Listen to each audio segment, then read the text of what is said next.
and you listen to the groupthink on ESPN, because I keep calling those guys groupthink simply because I've never in my life seen 12 or 13 people agree on the exact same thing every single day.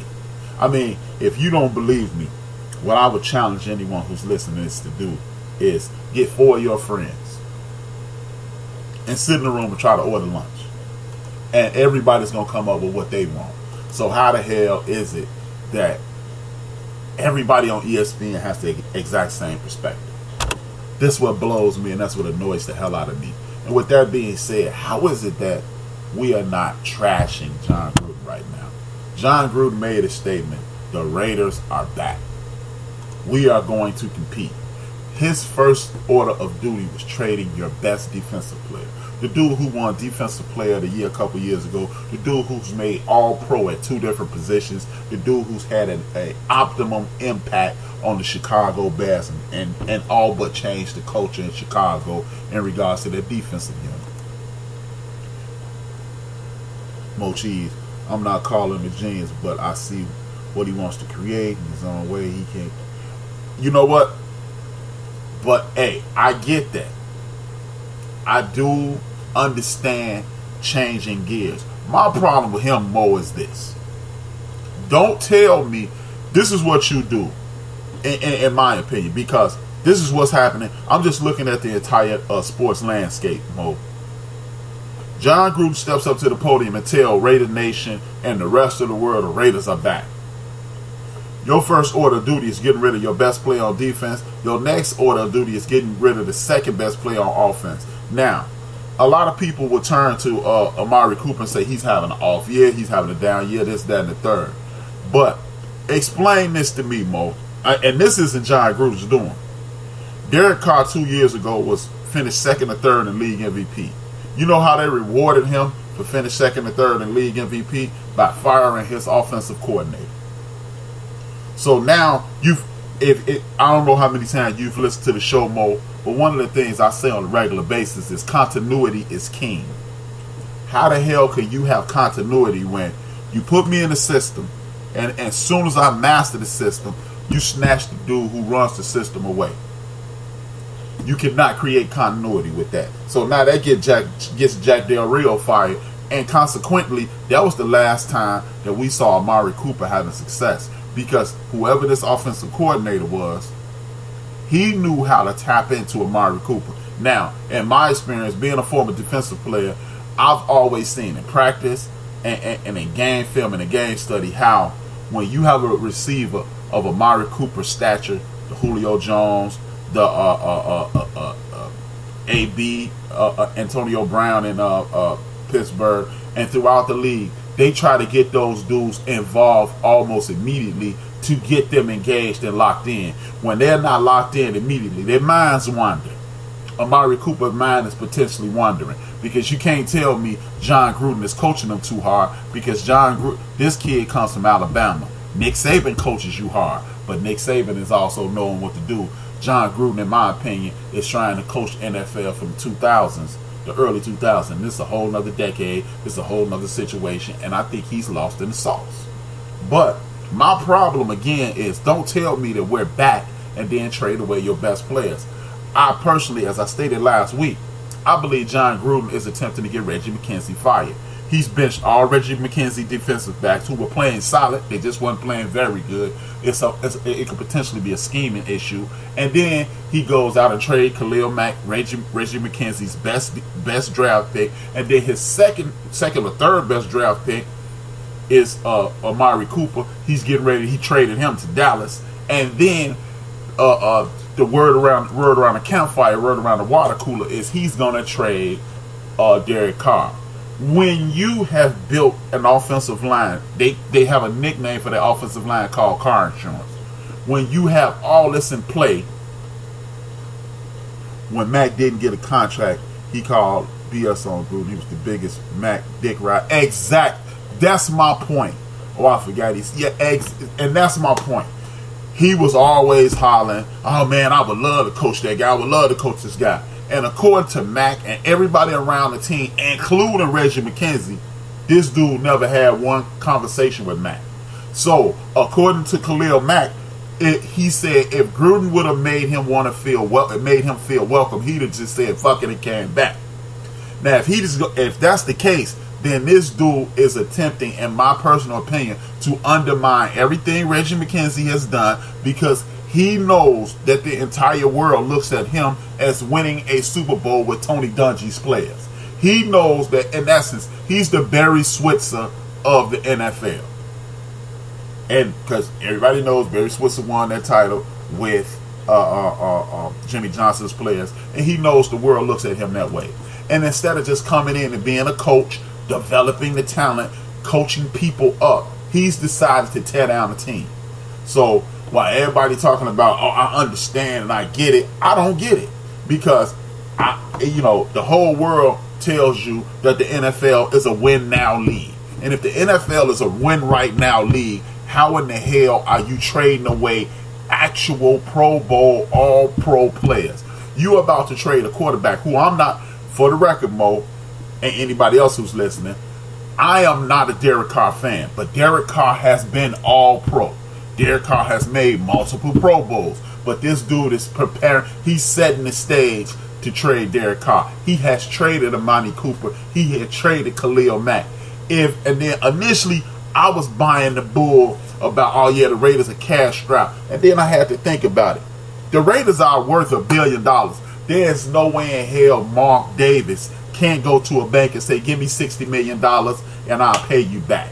So I must have lost my damn mind even buying into it, because I was actually under the impression that John Gruden is trying to win, which I truly believe he's setting the stage to get rid of Reggie, hit the reset button, and effectively John Gruden has killed, Killed, the Oakland Raiders. The Oakland Raiders will never be good again. The Oakland Raiders, as we know them, they officially died the moment he trades Derek Carr and get him up under that contract, because they'll never be good as the Oakland Raiders again. They only have 26 more games as the Oakland Raiders, because in 2020 they go to Vegas. Now the Vegas Raiders may be good, but the Oakland Raiders are dead. And if I was an Oakland Raider fan living in the city of Oakland, I wouldn't go to another fucking game, because this dude sold me a bill of goods. And you know what? The Raider fans need to do what the Cleveland Browns fans did. Never come back to the stadium, and let me see what you get up out of that. But Raider fans are die hard and loyal. I doubt if they do that. Now, you're looking at a situation to whereas now all of a sudden a story has hit the street. Okay, win unless you got $100 million contract in 10 years. He literally going to rebuild a team in the fourth. Yeah, exactly. I don't think it'll work either, man. The dude is a clown. He's a clown. I think he should have stayed in the booth. And this is a perfect example of my issue with coaching in the National Football League today, Mo. Well, actually, and pro, you know what? I'm going to say pro football, because in professional football, they continue to do these retreads. Now, they keep telling me, you, and all other football fans that we are in a situation to whereas this is a copycat league. We're going to do what everybody else did. Now, if we're going to do what everybody else did, if you look around the league, these young up-and-coming coaches are taking over the league. These first-time coaches are doing things that we've never seen before, and they're having success. Doug Peterson, Sean McVay, they're doing things. Jay Gruden, his dumbass brother. Obviously, Jay is doing something right. Maybe he should visit his brother Jay and catch the pulse of the new player instead of trying to do it yourself. All we have to do is take a peek in history and see. Whereas, remember, people are trying to tell me, well, the reason John Gruden traded Amari Cooper is because he don't have that dog in him and he don't have that T.O. factor. Yeah, well, if that's the case, why the hell did he send a dude with that T.O. factor and that attitude shit? Why did he send that dude Keyshawn home? Because John Gruden wants to be the show. He never was good enough to be the big time coach. He never won the big time game without. Look, the man won a Super Bowl playing with a coach who was too stupid to change the dude's playbook. That's how he won the Super Bowl. Because trust and believe, he would have been playing Andy Reid, he'd have been playing Bill Belichick, or he'd have been playing anybody else. I doubt if he would have won that Super Bowl. You know what? Maybe we should give Monty Kiffin credit for that Super Bowl. Maybe he would have won it, but all I know is after that Super Bowl, he ran off Keyshawn Johnson. Brad Johnson was never the same. Warren Sapp left. Derrick Brooks and John Lynch, the type of guys that get along with everybody. He ran off Simeon Rice. All the guys with personalities and got that dog in them that everybody keep trying to tell me that's what Gruden is looking for. He ran off. The dude is arrogant. The dude is overrated. And he's the only coach I ever seen who went in the booth and got better. Dick Vermeil went in the booth because he had a nervous breakdown. He never fell off. He had the Eagles doing that thing. I agree. Cooper ain't that dude. He's not Julio. He's not really. He's you know what? I'm not sure about that, dog. Anytime you change the system, you have to account for who's on your team. See, I think this is the problem. We keep, and I say this all the time on the show, we keep having guys not coach, and we keep having them put up situations to whereas we want the player to fit in the system instead of fitting the system around the player. This is why, in my personal opinion, Andy Reid and all his disciples continue to be successful.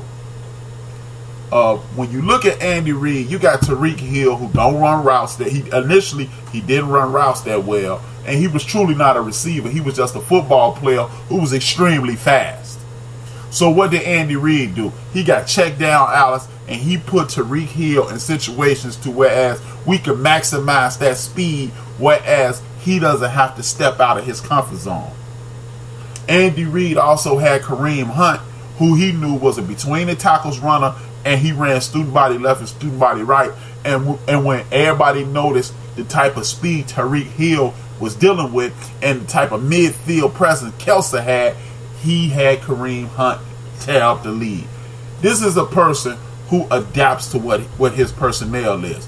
When you look at Mike Vick, when you look at Nick Foles, then you take Nick Foles, you put him in Philadelphia, an Andy Reid disciple. They remove all the plays. Look, if you go back and watch the Super Bowl, if you notice, Nick Foles does not throw the intermediate pass well. Most of his passes were check downs to the running backs or deep over the top to outshining everybody else. That's what Nick Foles does well. Once you get the book out on him, he's worthless.